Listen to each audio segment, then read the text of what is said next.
Dito tayo ngayon ng ating pwesto, ang spot sa dulo nitong dagat. So diyan tayo pupunta. Okay, ito yung mga sa artificial na pagpain ng kawil or bingwit. Ay dito sa isang lugar ay maraming namimingwit sa gilid. Subukan natin kung mayroon tayo mahuli mga ka-amateur. Ay itong reels ko, yung fishing reel ay ano lang to, yung hindi masyado mahaba. Kaya ang target natin dito ay yung mayroon silang mga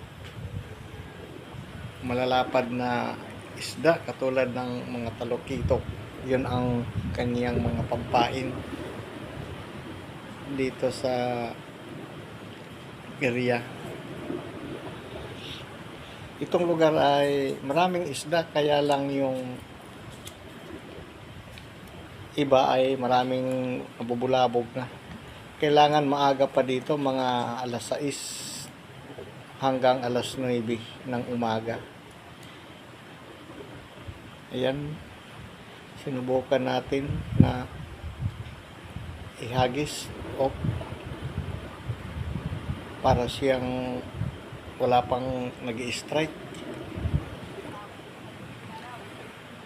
Kanina mayroon siyang na-unhook, maliit siguro, o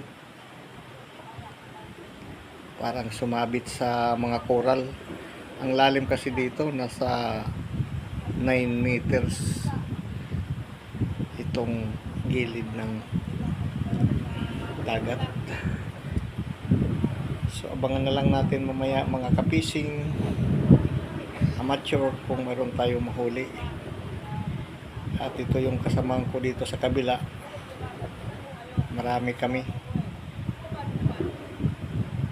Kailangan ay hindi naman mabilis yung ng hook, paghila.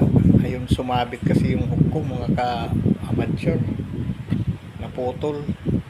Kaya papalit tayo ng hook dito. Diyan sumabit, kinagat yung yung tawag diyan ay nasabi lapu-lapo, nilagay itinakbo niya sa ilalim, kaya sumabit, naputol yung nylon. Kaya kailangan mabilis yung paghila. Ito, papalit tayo ulit ng itong artificial na ito amateur. Ito yung kasamahan ko dito. Wala pa kaming nahuhuli ngayon, pero mamaya baka makasama kami. Ito yung mga si buddy ko ngayon, yung kapartner ko dito. Maraming po salamat sa panonood, at saka sa susunod naman muli na ating pagbabalik. Amateur Fishing 02. Bye bye. Shout out! Shout out! Shout out po sa ating mga ka-angler dyan. Okay. Thank you po very much.